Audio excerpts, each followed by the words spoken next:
एक समझदार आदमी इसको अपॉर्चुनिटीज में लेता है। मार्केट करेक्ट होती है, that's a right time to get into the mutual funds. Income में कोई फ़र्क तो नहीं पड़ रहा, उसके गोल में कोई चेंज तो नहीं हो रहा, उसको इमरजेंसी फंड अपने बढ़ाने की ज़रूरत तो नहीं पड़ रही। मार्केट्स गिर क्यों रहे हैं? ट्रम्प साहब तो एक वजह है, गल्फ वॉर भी एक वजह है, पर इतनी पिटाई। वेल्थ हमेशा जब मार्केट गिरती है तब बनती है। हमें निवेश अगर करना है और नया निवेश है तो कहाँ करें? आपने अपने गोल का ध्यान रखना है। नहीं सर, पैसा हमारे पास लॉन्ग टर्म के लिए है और अभी 2 महीने गिरी नहीं कि वो लॉन्ग टर्म पता नहीं कहाँ चला जाता है। शॉर्ट टर्म गोल एक होते हैं, मीडियम टर्म गोल और एक होते हैं लॉन्ग टर्म गोल।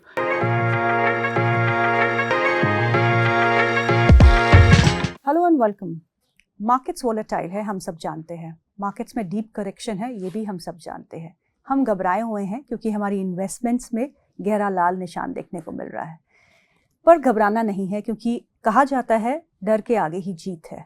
तो ये जीत हासिल करने के लिए आपको समझना होगा कि पैसा कहाँ लगाना है और कहाँ सेफ बेट्स हो सकती है। सो आज से हम एक नया कार्यक्रम शुरू कर रहे हैं, mutual fund simplified with mister Rawal. और यहाँ पे हम किस चीज़ की बात करेंगे? यहाँ हम बात करेंगे म्यूचुअल फंड्स की।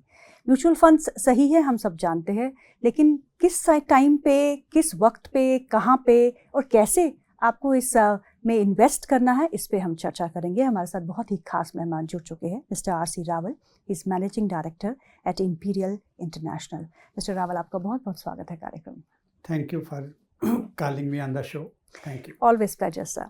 सो आज का हमारा टॉपिक है शार्प करेक्शन इन मार्केट्स। हम सब जानते हैं कि डीप करेक्शन मार्केट में देखने को मिल रही है। आपका निफ्टी जो है 10% से ज़्यादा लुढ़क चुका है। आपका बैंक निफ्टी 15% तक नीचे आ चुका है। स्मॉल कैप और मिड कैप्स में भारी पिटाई हुई है।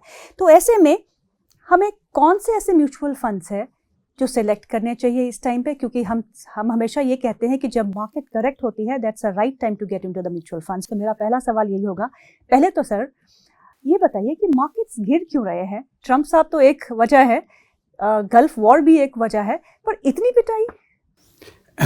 देखिए, मार्केट गिर रहे हैं because there is a fear in the mind of the people. War एक ऐसा वर्ड है जिसके सुनते ही लोगों के दिल में एक अजीब सी भावनाएं आ जाती हैं और कुछ भी पॉजिटिव सोचने की बजाय हर चीज़ निगेटिव उसके मन में आती है जी। जिसकी वजह से थोड़ा सा आदमी इमरजेंसी फ़ंड को इंक्रीज़ करना चाहता है, कैश में ज़्यादा रखना चाहता है और उसको हर दिन डर लगा रहता है कि कहीं ये और ना नीचे आ जाए। तो उसके मन में ये सवाल आते हैं कि अब हम ऐसे में क्या करें? जो SIP चल रही है उसको रोक दें, डाउनवर्ड प्रोटेक्ट कर लें, या कुछ लोग जिन्होंने पहले कई वोलेटाइल मूवमेंट देखे होते हैं उनके दिमाग में ये आता है क्यों ना हम इसका अपॉर्चुनिटी उठाएं और इन्वेस्ट करें। तो यहाँ मैं एक चीज़ कहना चाहूँगा, ये थोड़ा सा हमारे नज़रिए देखने की बात होती है। जब मार्केट गिर रही होती है तो सबसे ज़्यादा हम अपने लाल निशान की ओर ध्यान देते हैं कि ये लाल निशान हमारा आ रहा है और इतना हमें लॉस हो गया। ये लॉस अनरियलाइज्ड लॉस है। और आप अगर एक चीज़ का ध्यान रखें कि जब भी हम म्यूचुअल फंड बाई करते हैं तो क्या करते हैं, हमको किसी भी अमाउंट देने से उस म्यूचुअल फंड के यूनिट्स अलॉट होते हैं।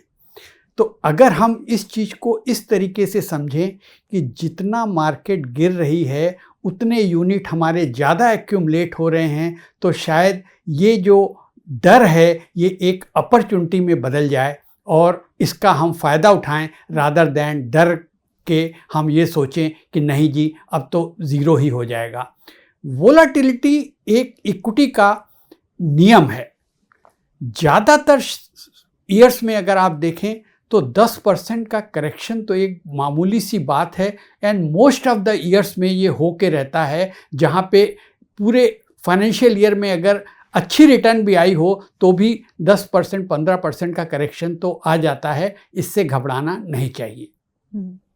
सर, घबराना तो नहीं है, लेकिन जब हम NAVs को देखते हैं म्यूचुअल फंड की और वो नीचे खिसक रहे होते हैं तो मन में सवाल आता है कि मैं रिडीम करूं क्योंकि कुछ प्रॉफिट तो है, होल्ड करूं या फिर ऐड करूं। मैंने इसको अभी यही कहा कि एक समझदार आदमी इसको अपॉर्चुनिटीज़ में लेता है, और एक आदमी जिसने कोई भी इन्वेस्टमेंट अपने बिना गोल को ध्यान में रखे हुए की है, उसके दिल में डर रहता है। जो भी आदमी गोल बेस्ड इन्वेस्टिंग करेगा उसको इस टाइप का डर कभी नहीं होगा, बल्कि इसमें उसको अपॉर्चुनिटी दिखेगी। आपने शुरू में ये भी पूछा कि इस समय पैसा कहाँ लगाएं। जी।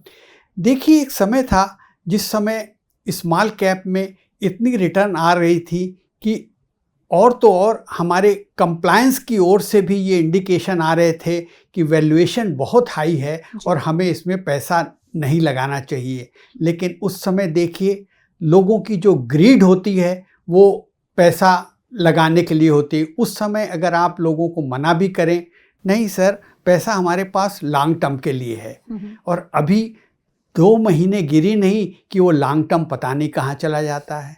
ऐसे मौके पे जब वो देख रहे हैं कि मार्केट इतनी डाउन है, और जैसा कि आपने कहा और ठीक भी है कि मिड कैप और स्मॉल कैप ज़्यादा गिरे हैं जी। तो अगर आप देखिए मिड कैप और स्मॉल कैप ज़्यादा गिरे हैं तो बट नेचुरल है, अपॉर्चुनिटी भी उसमें ज़्यादा है। तो मैं ये कहता हूँ कि जो पीरियड हम उस समय लॉन्ग टर्म की बात करते थे, अभी वो लॉन्ग टर्म लोगों के लिए कहाँ हो गया। मैं यहाँ पे एक चीज़ कहना चाहूँगा, वेल्थ हमेशा जब मार्केट गिरती है तब बनती है, और वेल्थ जिस समय बुल रन होता है उस समय दिखाई पड़ती है। तो समझदार आदमी जितना एक्यूमुलेट कर सकते हैं नीचे की ओर, उतना उनकी वेल्थ बनने में सहायता मिलती है। ये लॉन्ग टर्म का एक तरीका है वेल्थ एक्यूमुलेट करने का। लेकिन सबसे बड़ा सवाल है कि करना कहाँ पे है, क्योंकि अभी हम देख रहे हैं कि FIIs बहुत पैसा निकाल रहे हैं, और FIIs का मेन पैसा जो है वो लार्ज कैप्स में लगा होता है, ठीक है, लेकिन मिड कैप्स और स्मॉल कैप्स की ज़्यादा पिटाई हुई है। तो अब ये दिमाग में सवाल आता है रावल सर कि हमें निवेश अगर करना है और नया निवेश है तो कहाँ करें। देखिए, निवेश करने के लिए FIs निकाल रहे हैं पैसा या FIs पैसा डाल रहे हैं, वार हो रहा है या नहीं हो रहा है, आपको ये देखना है कि आपने अपने गोल के अकॉर्डिंग आपकी इन्वेस्टमेंट चल रही है। आपने अपने गोल का ध्यान रखना है। अगर आपके गोल में कोई चेंज आता है तब बट नेचुरली है आपके सोचने का नज़रिया कुछ और होगा, और अगर आपके गोल मीट हो रहे हैं तो आपका नज़रिया कुछ और होगा। तो गोल बेस्ड इन्वेस्टिंग करने वाले को लिए इतनी परेशानी की ज़रूरत नहीं होती है कि वेदर ये डाउनफॉल जो हो रहा है FIs के निकलने से हो रहा है या ट्रंप साहब के कहने से हो रहा है।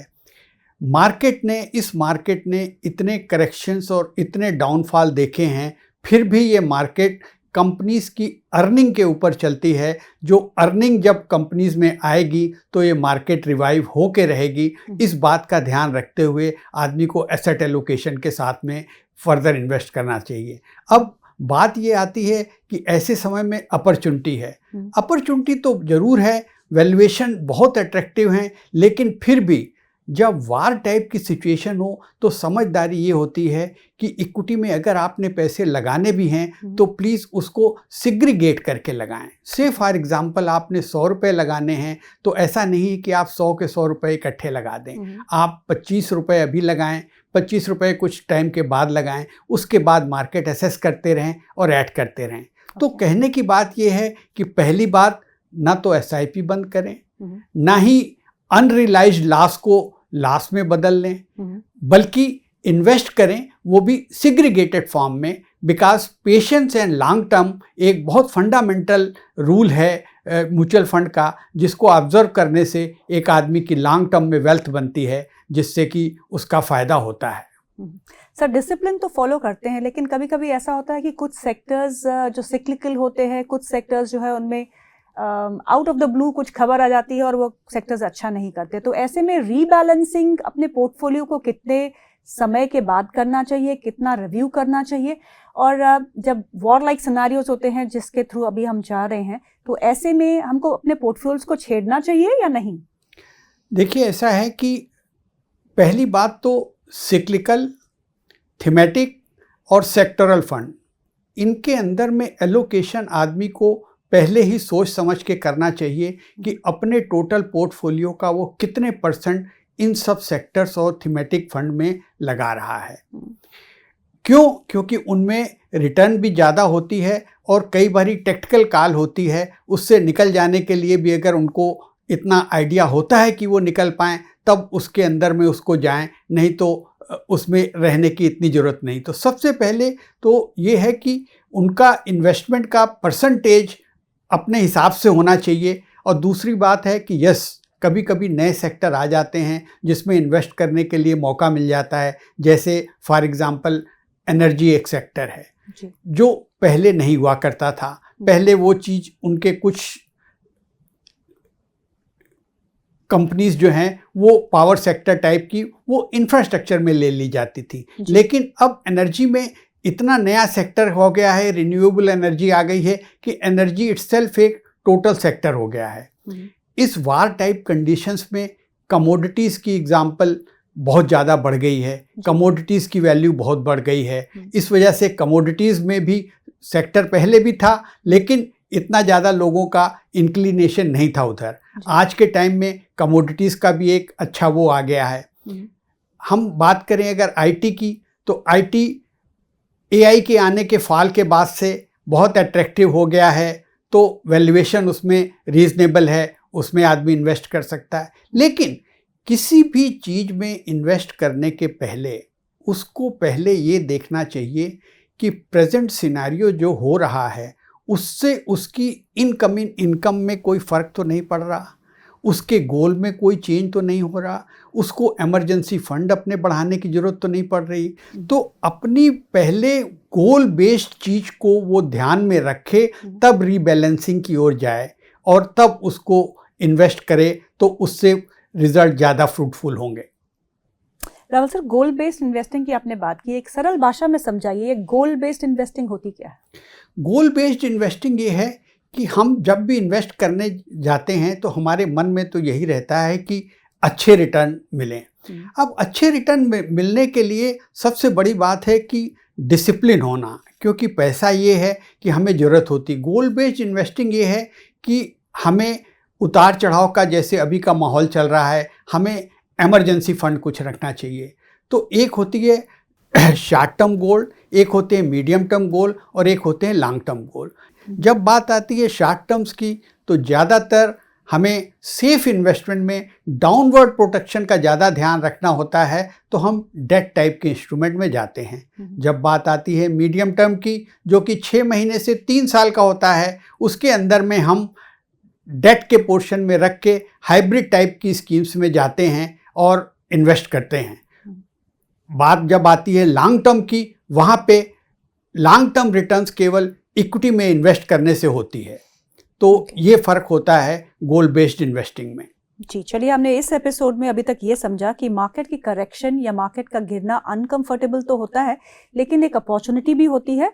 आप नए निवेश भी कर सकते हैं, क्योंकि जब गिरता हुआ मार्केट है तो आपको यूनिट ज़्यादा मिलते हैं, यूनिट ज़्यादा मिलेंगे तो जब मार्केट वापस अपने फ्लो में आएगी, अपने अप ट्रेंड में आएगी, तो आपको काफ़ी अच्छे रिटर्न्स भी मिलेंगे। लेकिन इन्वेस्टिंग की तो बात हमने यहाँ पे कर ली कि इन्वेस्टिंग करनी चाहिए जब करेक्शन हो, तो ये मौका है, धोखा नहीं। तो मौके में लेकिन कैसे इन्वेस्ट करना चाहिए? क्या आपको SIPs का रूट अपनाना चाहिए या फिर आपको लमसम इन्वेस्टमेंट करनी चाहिए क्योंकि मार्केट बहुत करेक्ट हुई है? ये हम अपने दूसरे एपिसोड में चर्चा करेंगे। अभी के लिए तो इतना ही, लेकिन नेक्स्ट एपिसोड में जल्द मिलते हैं।